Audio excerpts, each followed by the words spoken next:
আজকে সারা বাংলাদেশে যেই রকম খুন খারাপি, মারামারি, হানাহানি, চুরি, ডাকাতি, জেনা, ব্যভিচার মানুষ লিপ্ত হচ্ছে একমাত্র কোরআনের কারণে। কোরআন তাদের কাছে নাই, কোরআন তাদের কাছে নাই।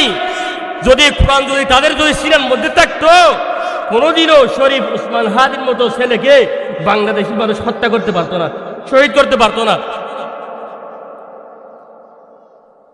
যে ঘরের মধ্যে কোরআন কারীমের তেলাওয়াত নাই, কোরআন সুন্নাহর তেলাওয়াত যে ঘরের মধ্যে নাই, সেই ঘর থেকে কোনোদিনও শরীফ শহীদ উসমান হাদির মতো সন্তান পয়দা হবে না। সেই ঘর থেকে শরীফ শহীদ উসমান হাদির হত্যাকারী কুলাঙ্গার যারা আছে তারা পয়দা হবে। আজকে দেখেন না, মানুষ কত কিছু বলে, মুসলমান দাবি করে মানুষ, কিন্তু আপনি কিভাবে মুসলমান দাবি করেন? আর আমরাও তো বলি যে আমরা মুসলমান। আরে ভাই, কিভাবে মুসলমান? আমি আমার সামনে কোরআনের বিরুদ্ধে কথা বলে, আমার সামনে হাদিসের বিরুদ্ধে কথা বলে, আমার সামনে নবীর বিরুদ্ধে কথা বলে, আর আমি দাবি করি মুসলমান। আমি দাবি করি কি মুসলমান? আপনারা তো দেখছেন এই বাউল ফাউল যিনি আছেন, শয়তান কুলাঙ্গার যিনি আছেন, ইতে বলে যে কোরআনের মধ্যে আল্লাহ রাব্বুল আলামিন নাচতে বলেছেন বলে। নাউযুবিল্লাহ বলেন না। আমি যে কোরআন সম্পর্কে আলোচনা করতেছি, সেই বাউল ফাউল বলে যে, কুলাঙ্গার বলে যে আল্লাহ রাব্বুল আলামিন এই কোরআনের মধ্যে নাচতে বলেছেন। নাউযুবিল্লাহ। এইরকম কথা কিভাবে বলতে পারে তারা? তাদের সাহস কিভাবে হয়? তাদের সাহস কিভাবে হয়? আমরা মুসলমান, মুসলমানের মধ্যে দ্বন্দ্ব করার কারণে নাস্তিক বেঈমান যারা আছে তারা ভিতরে ভিতরে কোরআন শরীফকে অপমান করে। বলে যে আমরা কিভাবে মুসলমান দ্বন্দ্ব আসি?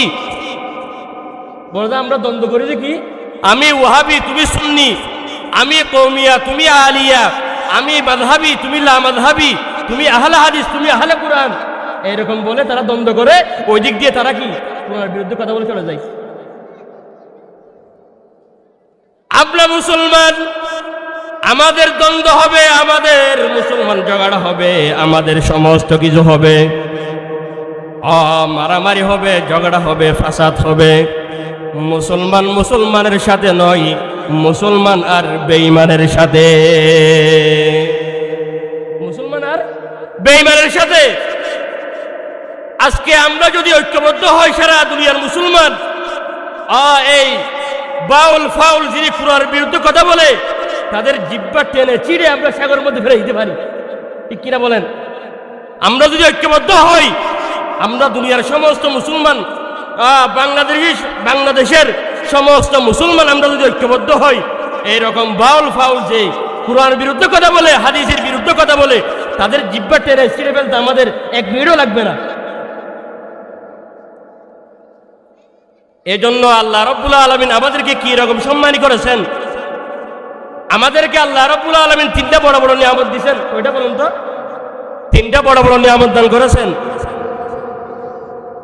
এক নম্বরের মধ্যে আল্লাহ রাব্বুল আলামিন বলেন যে, বান্দা, জমিনের মধ্যে আমি আল্লাহ তোমাকে মুসলমান হিসেবে পাঠিয়েছি। সুবহানাল্লাহ। আমরা তো কোনোদিন